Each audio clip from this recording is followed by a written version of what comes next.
भेद पढ़ेंगे।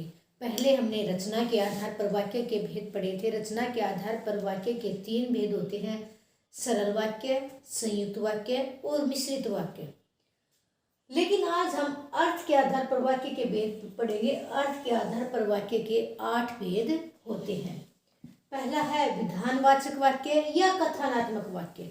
इसको हम दोनों तरीके से कह सकते हैं, चाहे विधानवाचक वाक्य कहें चाहे कथनात्मक वाक्य कहें। दूसरे नंबर पे निषेधवाचक वाक्य या नकारात्मक वाक्य, जिसको हम इंग्लिश में नेगेटिव कहते हैं।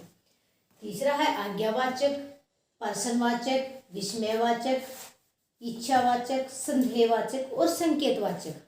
ये हमारे अर्थ के आधार पर वाक्य के भेद होते हैं। क्या होता है कि बच्चे कहते हैं क्या विधानवाचक वाक्य को हम दूसरे या तीसरे नंबर पर नहीं लिख सकते? लिख सकते हैं। ये वाक्य इधर उधर भी आपके काउंटिंग में हो सकते हैं, लेकिन आपको सबसे पहले ये पहचानना होगा कि वाक्य क्या है और अर्थ के आधार पर वाक्य के कितने भेद होते हैं और विधानवाचक वाक्य कौन सा होता है, निषेध कौन सा होता है। इनकी पहचान हमें सीखनी होगी।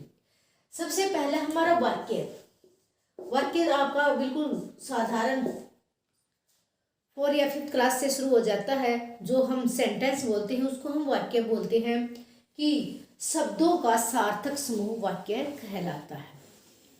इसके अलग अलग भेद होते हैं रचना के आधार पर, अर्थ के आधार पर। आपके 7th क्लास में भी है, 8th क्लास में भी है, 9th क्लास में भी है।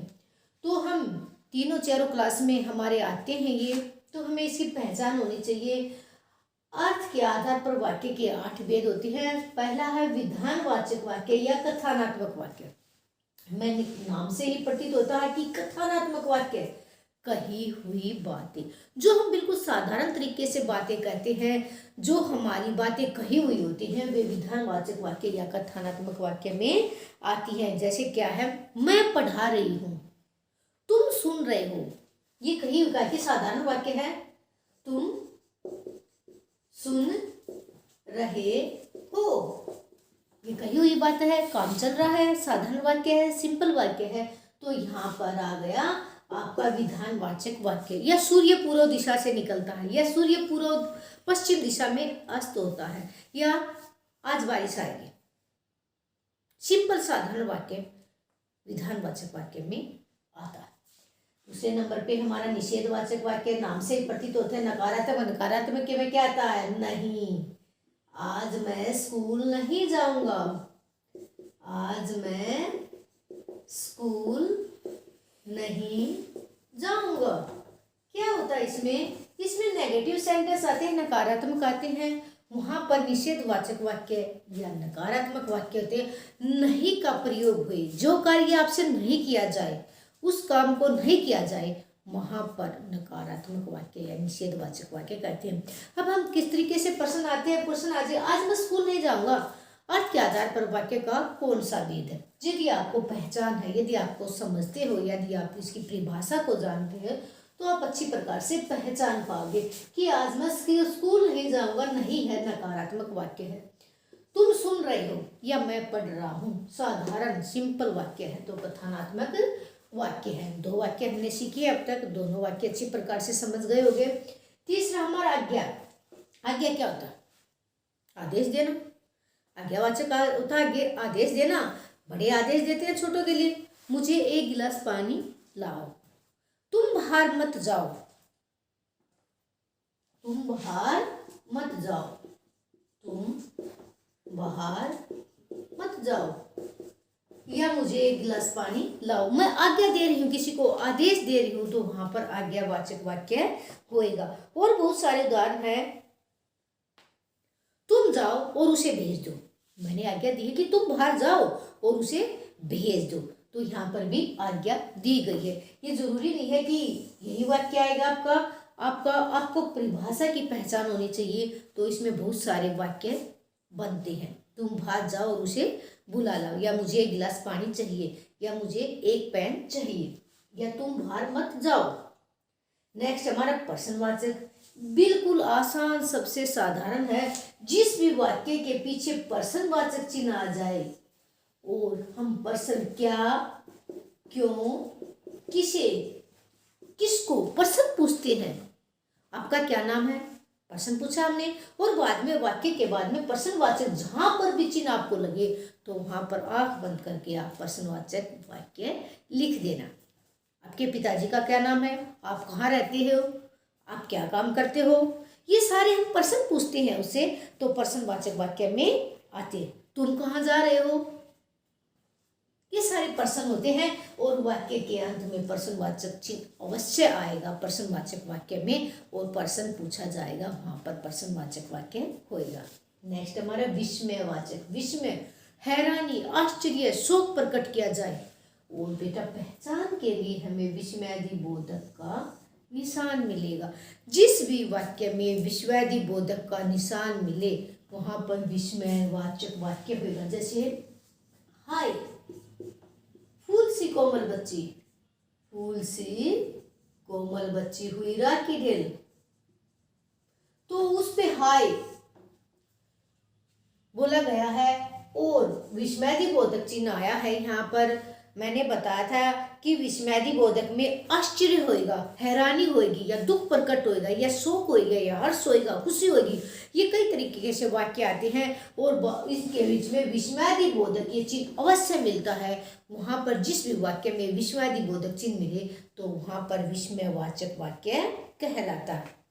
अरे वह गिर गया, एक और उदाहरण, अरे वह गिर गया, हैरानी हुई, हमें आश्चर्य हुआ, तो विस्मयादि बोधक वाक्य में हैरानी, आश्चर्य, शोक, हर्ष तीनों चारों तरीके से प्रकट होएगा, लेकिन ये चिन्ह अवश्य आपको मिलेगा।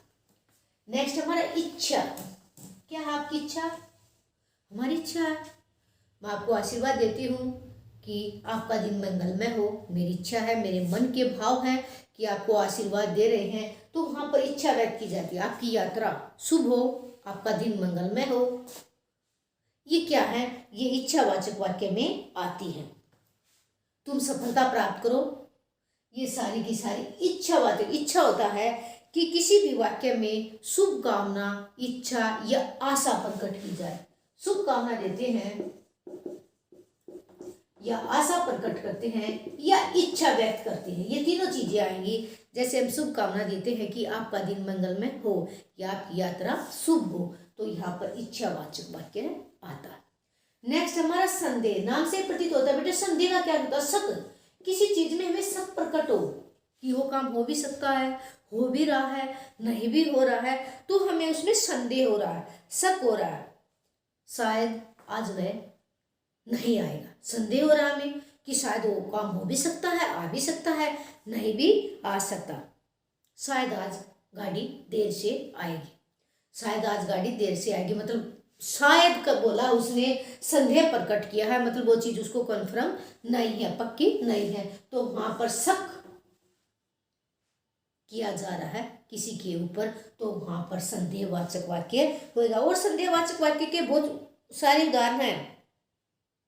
शायद आज उसके साथ 2 या 3 विद्यार्थी और भी आ जाए। 2 या 3, 2 भी आ सकते हैं, 3 भी आ सकते हैं, और भी ज्यादा आ सकते हैं, आ भी सकते हैं और नहीं भी आ सकते, तो वहां पर संदेह प्रकट कर रहा है। जिस भी वाक्य में संदेह या शक की भावना प्रकट हो जाए वहां पर संदेहवाचक वाक्य होता है। नेक्स्ट हमारा संकेत। संकेत क्या, इसमें बच्चे कंफ्यूज रहते हैं संदेह में और संकेत में। इसमें संदेह होता है शक प्रकट करना, संकेत होता है इशारा प्रकट करना।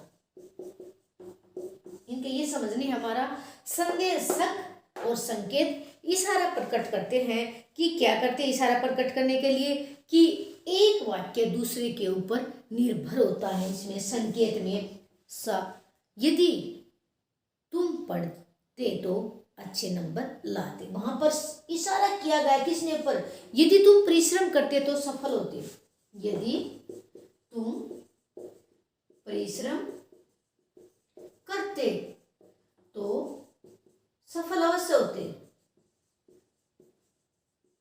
अवश्य होते। क्या मतलब, एक वाक्य दूसरे के ऊपर निर्भर रहेगा या आश्रित रहेगा, तो वहां पर संकेतवाचक वाक्य आएगा। यदि बारिश होती तो फसल अवश्य, फसल अच्छी होती। फसल अच्छी किस पे निर्भर है, बारिश पर। बारिश अच्छी होगी तो फसल अच्छी होगी। तो यहाँ पर हमारा क्या है कि संकेतवाचक वाक्य में एक वाक्य दूसरे वाक्य पर निर्भर रहता है।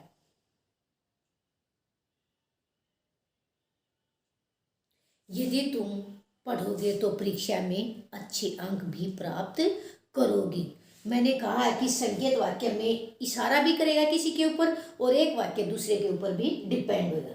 तो हमने आज अर्थ के आधार पर वाक्य के भेद पढ़े। एक बार फिर हम इसको जल्दी से 2 मिनट के अंदर रिवाइज करते हैं। सबसे पहले हमारा विधानवाचक या कथनात्मक वाक्य दोनों को एक ही दोनों का एक ही अर्थ होता है। चाहे आपके परीक्षा में विधानवाचक आए या कथनात्मक आए, आप कंफ्यूज मत होना, आपके लिए एक ही होएगा और बिल्कुल साधारण या सिंपल या कही हुई बातें आएगी। दूसरा हमारा निषेध या नकारात्मक, जिसमें नहीं का प्रयोग होगा, नेगेटिव सेंटेंस होगा। तीसरा हमारा आज्ञावाचक, आज्ञा में हम किसी को आदेश देंगे, आज्ञा देंगे। हम अपने छोटे बड़े जो हमारे बड़े बुजुर्ग हैं या हमसे बड़े हैं वे छोटों के लिए आज्ञा देते हैं, जैसे मुझे 1 गिलास पानी चाहिए या मुझे 1 गिलास पानी लाओ।